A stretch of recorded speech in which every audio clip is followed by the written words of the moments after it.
the Ukrainian military is facing a massive desertion crisis. Just why are soldiers fleeing the battlefield? And more importantly, what can Ukraine do to keep them back? I'm Paul, U.S. Army combat veteran. Let's talk about it.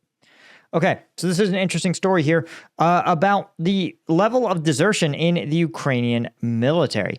And by some estimates, that number is pretty large.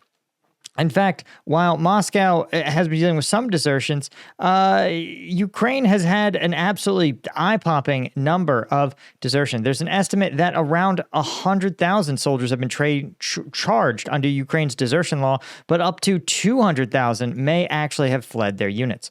In some cases, they are soldiers who are granted medical leave after being wounded and are instructed to return but cannot.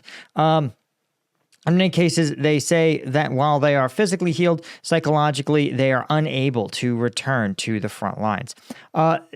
The reality is that in many of these cases, they report simply feeling exhausted, and that the war is unwinnable.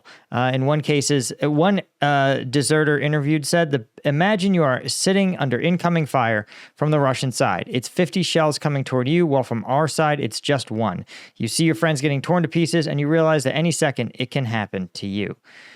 Meanwhile, Ukrainian soldiers just 10 kilometers away tell you to go on and brace yourself. Everything will be fine.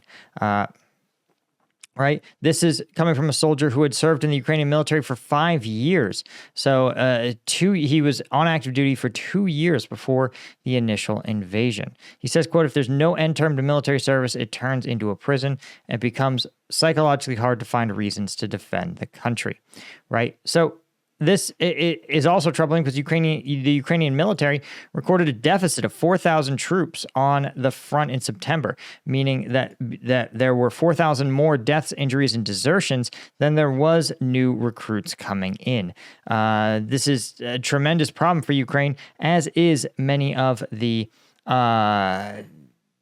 issues. And in fact, there's one instance in which they're reporting that it was actually one of the reasons that Russian forces were able to advance.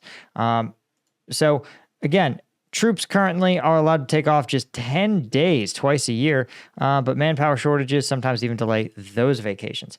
Now, I want to point out, of course, that if you're feeling exhausted, I mean, obviously, hopefully none of you guys are even close to the exhaustion level of Ukrainian troops. But if you're an energy drink guy, you know what? Maybe it's time to look at an alternative. Check out Strike Gum. With 90 milligrams caffeine in every piece, 0 sugar, it's the superior energy drink alternative. Our Black Friday sale is going on, so you can get 20% off everything. There's no promo code or anything. Just go to strikegum.com, links in the description, pick some up.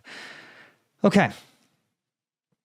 So, this is a really troubling estimate. First off, the Battle of Volodar, right, defended by the 72nd Brigade, is reporting that this is a case study into how badly desertions are sort of draining the Ukrainian military.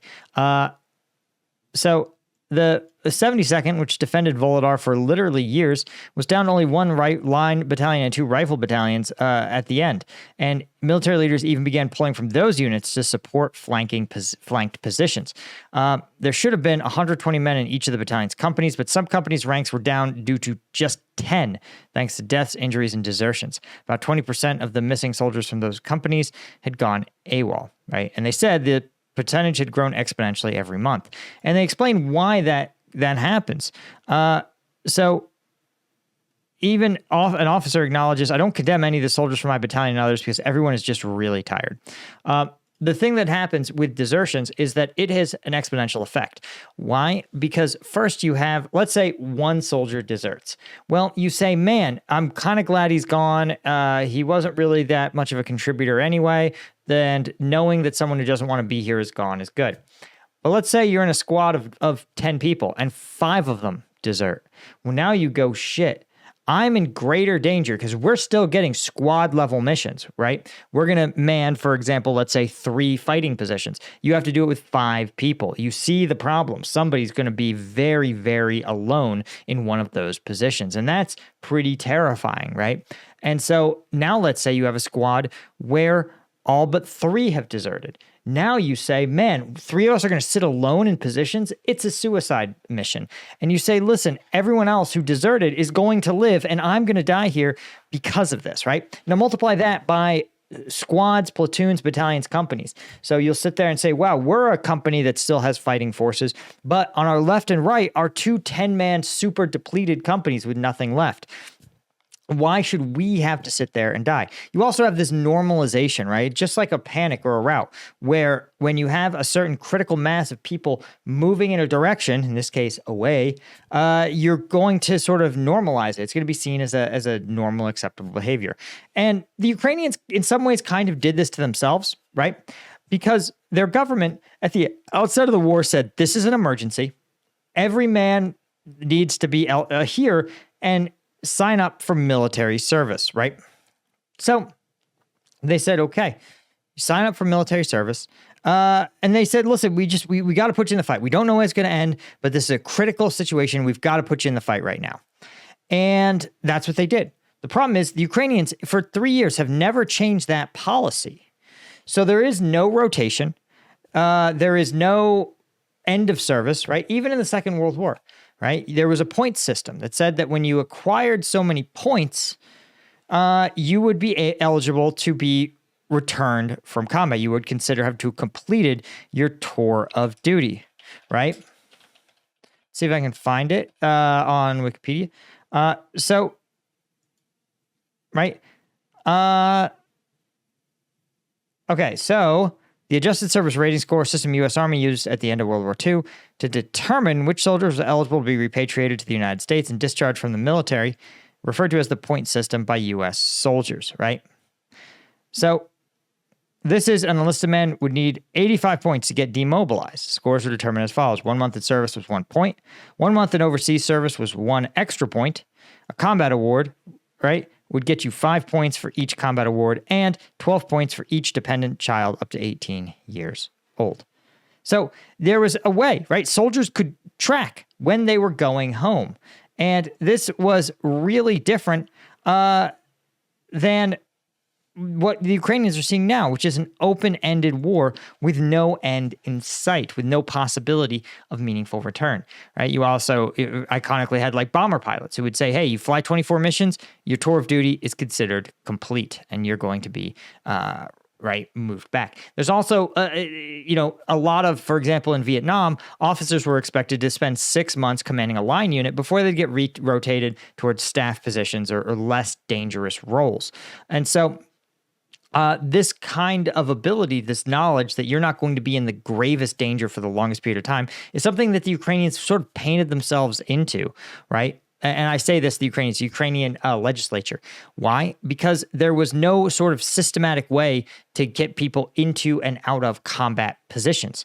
And so what you had is infantry soldiers who would man these infantry positions indefinitely. And that's not a recipe for success, right? These guys, no one wants to sit there and just stay in a position and fight until they die.